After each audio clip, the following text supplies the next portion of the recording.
I think we can all agree that this month of April has been different for everybody. Not being able to leave our homes as much as we're used to, um, not being able to go to school, see our friends, our family, things like that, has changed life for us.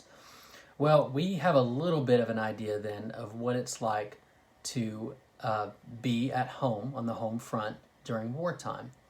As we're talking about World War One, today we're going to move our focus over to the home front. And as the war is being fought on battlefields in Europe, Western Front, Eastern Front, we're going to talk about how life changed for those in the civilian populations of the countries that were at war. So, when men went off to fight during World War One, women were called to take their place in the workplace. Women is who was affected most by this war in the home front. Some women worked, but they were limited to jobs such as nursing, teaching, and domestic work before the war. During the war, however, women were employed in traditionally male jobs that were essential to the war effort.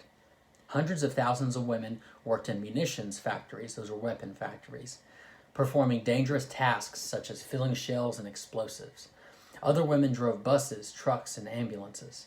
Many women were also employed in offices, taking on administrative work associated with the war. Others worked on the land. Although many women were given a higher status by leaving their low-paid, low-status jobs for the high-paid work in wartime industries, this was only temporary, as most women returned to their previous roles when the war ended.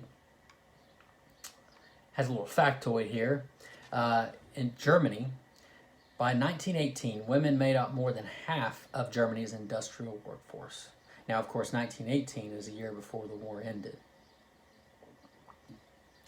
Okay, so let's talk about the home front. We're going to go through some of the major players in World War I and talk about how life was at home. Now, when you hear the term home front, that refers to the civilian population of a nation at war. Now, military forces depend upon civilian support at home to help produce war goods, to keep spirits up, do without, to keep the kids safe, and to support each other. Those men and women who are fighting in the war, mostly men, but the men that are fighting the war, they know, if they know that things are taken well care of at home, it's going to help them, and they're not going to have to worry about what's going on at home. So this was very, very important. Now, one way that things were taken care of back at home is through a system called rationing. Rationing is where you may eat less than you normally do. It's where instead of just eating, say like 3 snacks a day, you might just cut it down to 2. And what you do is you save that food for later. So rationing was something going on that really helped the home front, because then they would have more food in the long run. So, and let's see. In the nations involved in World War I, many people at home did just ration. They did these things. They kept their spirits up. They made war goods, and they organized drives to collect metal so that they can make more bullets. Now, let's go country by country and talk about how it affected the workforce. In Britain and the United States, large numbers of women filled jobs vacated by men who had gone to fight in the war. We talked about this, how they worked in the weapons factories to make more weapons. They were doing more industry-type jobs and that the men typically did. Now, women were not paid as well as men. Prices were climbing. The women rationed the food. They planted victory gardens with extra vegetables. They knitted socks. They joined sewing groups and sewed clothes and uniforms. They wrote letters of support and caring, and they visited the lonely and the sick and listened to the fears and worries. They bought Liberty Bonds as well. Also, in the U.S. especially, lots of minorities also got involved in the workforce, which was big too. Now, the British created a civilian program called the Women's Land Army. This gave organization and encouragement to women who go to work in agriculture. Women who joined were called land girls. And the British reactivated the Women's Land Army in World War II because it worked so well in World War I. and they produced a lot of needed food. Now in France, 400,000 women went to work in the factories. Media was censored to maintain French morale, so morale was surprisingly high because women at home, away from the fighting, did not know how bad it really was.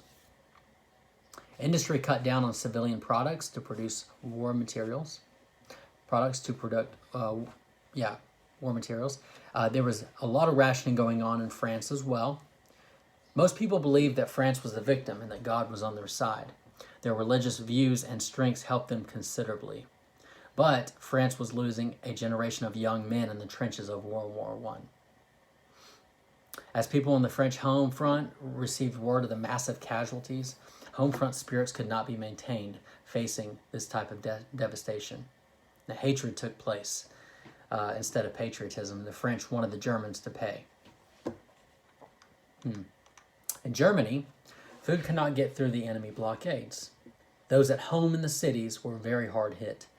By 1916, people on the home front relied on a diet of potatoes on bread, and even that became difficult to buy. Schools closed because many teachers were off fighting. Women went to work, kids went to work, and even kids went to war. In Russia, food and fuel supplies grew scarce. War casualties kept climbing, leaving families devastated. Inflation was mounting.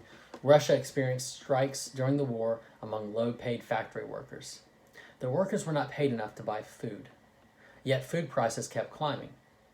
People were scared. Many people had fled from the Eastern Front and had poured into the interior of Russia. Russia was not prepared to handle it, and it added to the problems that Russia was already facing.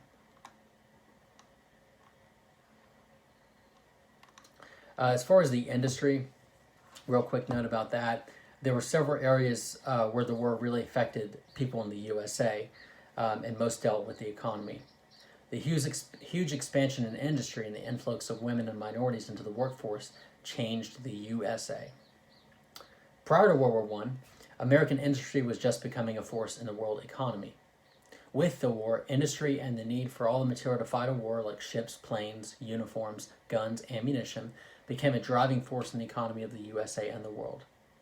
This led to a huge expansion in American industry, which continued after the war ended. Also, one last thing that really helped in USA was voting rights for women. So, while after the war most women left the workforce, a significant number remained. And this led to women receiving the right to vote through the 19th Amendment that was ratified in 1919, which was a year after the war ended.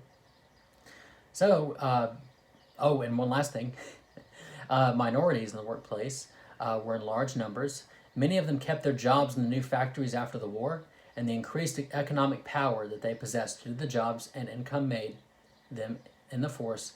Let me read that again. The increased economic power that they possessed due to the jobs and income made them a force in the new post-war economy. So all that to say that even though there was this massive world war going on, it positively affected lots of people in the USA. It gave women jobs that they've never had before. That ended up leading to more independence for them and gave them the right to vote through the 19th Amendment. More minorities were getting involved in the workforce than ever have before, and they ended up keeping those jobs even after the war. Some of them did.